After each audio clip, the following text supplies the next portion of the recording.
Hello guys and welcome sa aking channel. I'm Simply Sars at ngayon in this video ipapakita ko sa inyo ano nga ba or papaano nga ba pinoproseso ang mga marriage visa. Ano yung mga dinadaanan nilang mga offices dito sa Germany at diyan sa Philippines at kung papaano ba nila nire-review o ano ba yung dapat na gawin kapag under kayo sa process ng marriage visa. Okay? This video is after the checking of documents. Ibig sabihin, magja-jump na tayo doon sa proseso na kung saan tapos na ang mga checking of documents nyo dyan sa Pilipinas. Pero bago lahat, kung bago ka sa aking channel, maraming salamat. At kung hindi ka pa nakasubscribe, click mo lang yung subscribe button, pati na rin ang notification bell nang sa ganon, lagi kang updated pag meron akong mga latest video. Let's go!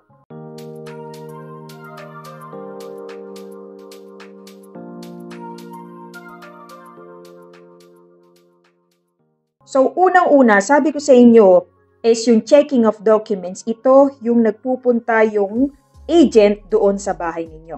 Okay? This is the checking of documents. May pupunta sa inyo, sa area ninyo, sa munisipyo ninyo, or sa school, kung saan ka nag-aral. Okay? Ibe-verify yung identity mo. Ibig sabihin, parang clinical investigation kayo kung ikaw ba ay walang kaso, ikaw ba ay hindi kriminal or something. So, iyon ang pinaka-purpose ng checking of documents. So, huwag kayong mag-alala dahil kung wala naman talaga kayong negative reputation sa inyong lugar, ay hindi kayo magkakaroon ng problema. Basta maging totoo kayo sa documents nyo at totoo talaga yung mga pinasa nyo mga documents. Okay? That is the checking of documents. Now, kapag kayo ay na-check na ng agent na to, mabilisan lang yan. Hindi nyo masyadong mararamdaman, hindi nyo masyadong malalaman. May mga cases na hindi nagpaparamdam ang CI agent or minsan naman is talagang ini-interview. Okay? Yung applicant or yung kayo, yung nag-a-apply. Okay? So, in my case, ako ay mismong hinanap ng CI agent. Okay? Nag-surveillance na siya sa ibang lugar, sa school ko, elementary school ko, at sa munisipyo, and then hinanap niya ako mismo sa bahay namin, sa address namin. So, ganun ang CI nila or clinical investigation or checking of documents. May mga cases na hindi nyo talaga malalaman na sinisi-CI na kayo at meron naman na sinisi-CI talaga kayo na malalaman nyo. Okay, so wag nyo iahambing yung mga ibang applicants na kaibigan nyo, bakit ako hindi ko alam na sini-CI ako, bakit ako alam ko or something. So magkakaiba ng cases, depende sa trip ng CI agent. Okay? So after nga ng checking of documents na yan, hindi yan masyado magtatagal, mga 1 week lang silang mag-iikot-ikot dyan. Pupunta na, ipapasa ngayon nitong agent na to sa embassy. So, si German Embassy, okay? Ngayon, siya naman ang magre-review ng mga information na nakalap ng inyong CI agent nung sinurveillance nila kayo sa iyong area. Si German Embassy Consul, okay? German yan, okay? Mga consul, siguro mga lawyer yan o talaga mga diplomat, okay? Na naka-stay sa embassy, sila ang nagre-review ng mga information, yung mga documents na pinasa nyo during your checking of documents. Okay? So, dito hindi natin malalaman kung sino hahawak ng papel natin. Okay?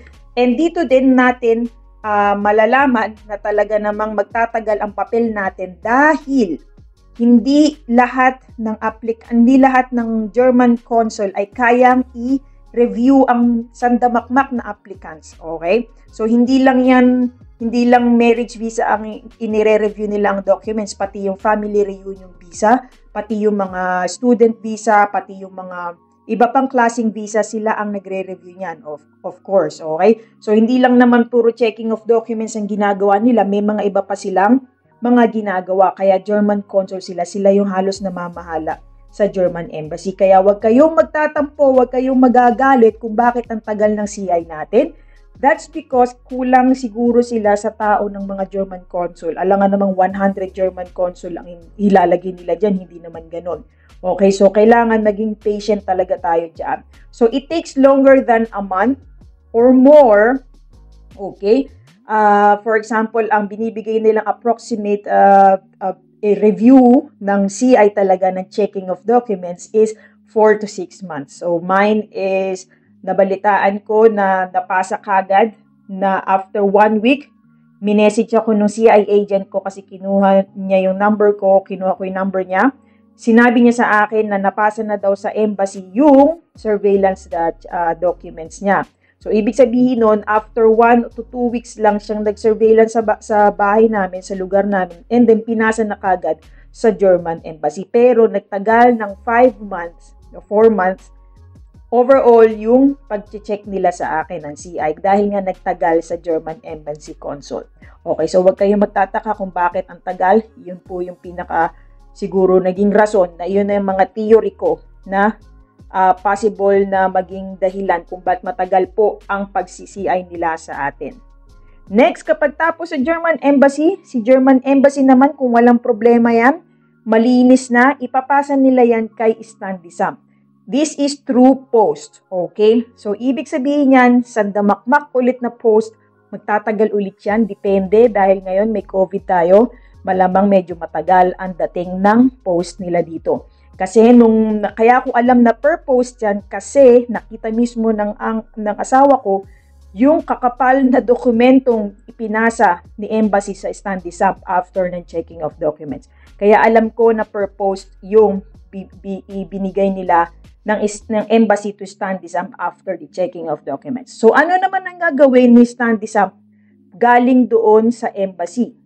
So ang Standisam ngayon, kukontakin nila kaagad ang fiancé nyo, okay, na nandito na po ang documents galing sa embassy, bumalik na at tapos na ang CI nyo. Hihingi po sila ngayon sa inyo ng documents doon naman sa fiancé nyo, okay? Since ikaw nga ay nagpasa na ng documents sa Pilipinas, sa embassy, initial documents, that's your initial documents. And then, ngayon naman is the time for your fiancé na mag-submit ng documents. Like for example, yung mga birth certificate niya, yung Ausweis niya, siya naman ngayon na magsasubmit kasama ng documents na meron yung embassy. Okay? So yun yun, agad-agad yan, kukontakin sila or tatawagan or i-email. Okay? So it takes few days, depende yan sa fiancé mo kung makakasubmit ba siya kaagad. Okay? For example, busy yung fiancé nyo, hindi makapag-submit, of course, tatagal lang yung proseso. So, hindi ko masasabi na kinabukasan ay magiging hindi magtatagal sa Standisam dahil depende pa rin yan sa partisipasyon ng inyong fiancé. Okay, so kailangan agad-agad nakahanda na yan para pag tinawagan is diretso na kagad, submit na kagad ng mga documents. So, yun mangyayari sa Standisam. Then, from Standisam, pupunta ngayon yan sa higher court. Si Standisam ang magsasubmit ng documents together your documents and the documents of your fiancé sa higher court.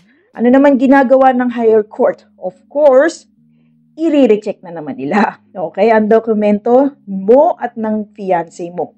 Okay, so dito minsan hinihingan sila ng mga payslip, hinihingan sila ng mga translated documents into German. So, depende yan sa sasabihin ng Standisam kapag nakapag-report na yung fiancé mo before the higher court. Again, it takes few days. Depende naman yan sa city. Like for example, pag malaking city like Berlin, Dusseldorf, o mga ganon, of course, hindi lang naman papel natin ang inaasikaso niyan. So marami pa rin inaasikasong iba't ibang kaso yan or cases. Depende yan sa city at depende din sa availability ng staff. Like for example, natapat kayo na naka-urlaub o maraming naka-urlaub doon sa City Hall as a higher court. So for sure, limit yung service na magagawa nila. So depende din yan pero hindi yan magtatagal ng 1 buwan. Pinakamalahaba na dyan ang 2 linggo. Okay? So ano naman mangyayari after ng higher court? Higher court naman, ibabalik naman ngayon sa Standisam. If ang higher court walang nakitang problema, okay, normally dito pa lang sa higher court nahaharang na yung iba dahil nagsasubmit sila ng documents nila na hindi ayos ang papel. Like for example, nakalusot sila sa CI pero sa higher court doon sila hindi nakalusot. Like for example, may mali palang spelling sa birth certificate, hindi pinaayos. Okay? Sa higher court yan mahaharang, pero bihira lang yon. Okay? So, if walang nahanap na mga problema ang higher court, ibabalik niya direkta ulit kay Standy Sam. Ano naman ulit ang gagawin ni Standy Sam ngayon? Ito naman ngayon ay kukontakin ulit ang fiancé mo and ask na para sa inyong date of marriage. Ito yung kailangan nating Form 11-121. Okay, iyan ay kailangan nyo sa interview, kailangan nyo i-submit, at ito ay nakalagay dito yung date of marriage nyo. Since sa Standy Sam kasi talaga kayo ikakasal. So, yung Form 11-121, pwedeng makuha kagad ng fiancé nyo, agad-agad pag pumunta siya doon, or depende yan kung, for example, wala ngang time yung fiancé nyo, of course, o yung staff ng Standy Sam, sabihin nila, please, balik na lang kayo after a week kasi may papapirmahan pa yan for sure sa higher staff like Burgermeister, I think, or yung magkakasal, parang ganon. So, kailangan ng pirma. So, depende ulit yan. Pero yung sa amin, nakuha kagad ng asawa ko yung Form 11-121 agad-agad. So, ano naman ngayon mangyayari? Pag nasa Standy Sam, hindi pa rin tayo tapos. After ng Standy Sam, meron ka ng date of marriage, meron ka ng Form 11-121. Pupunta naman ngayon sa embassy. Okay? Ngayon, kailangan isubmit ng fiancé nyo itong Form 11-121 sa'yo in a original copy together with some documents na kailangan mo para sa iyong interview. Okay? So, dito is, ikaw naman ang pupunta sa embassy. Okay? So, ibig sabihin yan, sa German embassy, ikaw yan. Okay? Kailangan mo ng interview for your visa application. Marriage visa ang tinutukoy ko dito. It takes approximately 20 minutes. Ang interview, depende yan sa tanungan ninyo na tanong sa'yo ng staff ng German Embassy. Okay, they are all Tagalog. Okay, huwag kayong mag-alala. So, huwag kayong matakot. Basta sabihin nyo lang ang tama. Sabihin nyo maging tapat kayo doon dahil nakabase na lahat yan sa dokumentong sinabmit mo at checking of documents sa'yo. So, huwag kang magsisinungaling. So, dinire-review pa rin nila yung mga documents mo. Depende dun sa mga answers mo. Like, for example, nagkita na kuwari kayo ng fiancé mo, mali-mali yung date na sinasabi mo, pero nagbigay ka pala ng ticket, for example, okay? So, pag nagsisinungaling ka, malalaman din nila yan. Okay, baka maging issue pa yon or problema sa iyong pag-apply ng visa. So, be honest at be yourself. Okay? So, ano naman ngayon, pagtapos naman ng German Embassy interview mo, ano naman ngayon ang gagawin mo? Ano na naman ang proseso? Of course, itong embassy ngayon, dahil nga na-review na nila, okay, ang interview mo, ang documents mo, ibibigay naman nila yan, ipapasa nila ngayon sa Ausländerbehörde. Okay? So, isa sa nag-a-approve ng visa natin ang Ausländerbehörde. Okay? So, ito is hindi na per post. Per email na lang sila nagsasubmita, nag-uusap. Okay? So, bakit ko ulit nalaman? Kasi, sinabi yun nung staff ng Ausländerbehörde sa asawa ko nung pinag-submit na or nung tumawag na yung asawa ko, how is my visa application kasi malapit na yung kasal namin noon. So, yun nga, nakakuha ng email na talaga naman na sinubmit ng Ausländerbehörde na approve na yung visa ko, si embassy na lang ang iniintay para tawagan ako. So, ganon. So, si Ausländerbehörde, kapag walang problema dyan, okay, ay magiging maayos na, smooth na yan, hindi na magtatagal yan. Okay? So, ito nga, i-reviewin niya ulit ang visa nyo, application, galing sa embassy, yung mga sagot mo or something, and then it takes few days to few weeks. Depende nga yan sa availability ng staff. Or, for example, ngayon, may COVID nga, limited yung mga service nila. Okay? So, dito nga, nasabi ko sa inyo, sila ang magde-decide din kung approve, not approve, or additional documents ang kailangan nila. Okay, so pag wala problema, gora na yan, approve. Pag hindi approve, sorry, okay, pwedeng mag-apply ulit. Pag additional documents, ibig sabihin, hinihingan lang kayo ng konting additional documents lang. So, pag sinubmit nyo yun, ibig sabihin, papasa na kayo ulit. Kakaroon na kayo ng visa. So, after sa Ausländerbehörde, tapos na ba tayo?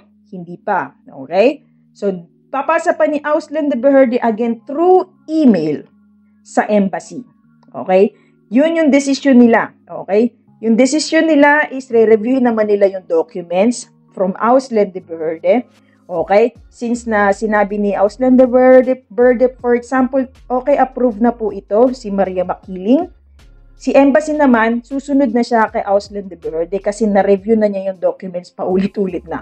Okay? It takes longer than a month. Ang sasabihin sa inyo, 1 to 3 months ang intayan, pero yung sa akin, umabot lang ako ng mga 25 days. Nag-intay, depende yan nga sa availability. Kung mabilis ang Ausländerbehörde nyo, mabilis. Okay? So, sila din ang tatawag sa'yo if approve na ang visa mo. Okay? So, tapos na nga ba tayo dito sa German Embassy? Of course, visa approved na tayo. Pwede na kayong mag-celebrate dahil dito na pinakahuling punto o pinakahuling stop ng inyong documents. Tapos na ang paghihirap nyo, paghihintay nyo at visa approved na kayo. Okay? So, yan ang proseso ng marriage visa. So, yun nga, kung nasundan mo yan, okay? Congratulations at mag-ready ka na, mag-prepare ka na ng wedding ng mga gamit mo or something para sa iyong wedding dito sa Germany. Okay, so sundin nyo lang to, gawin yung guide and para hindi kayo tanong ng tanong kung nasaan na ba yung documents ko, alam nyo kung paano yung pasikot-sikot na ginagawa nila, bakit matagal, bakit ganire, ba't ganyan. Okay, yan po yung pinagdadaanan ng marriage visa. Okay? So, maraming salamat. Sana nakatulong sa inyo or naklaro na yung mga tanong nyo sa isip nyo about the marriage visa. And sana ay maging paano kayo, patient kayo. Okay? Maghintay kayo, magpasensya kayo dahil talaga matagal ang visa ng marriage visa. Okay? Maraming salamat mga kasisi. And I hope to see you in our next video. Tschüss!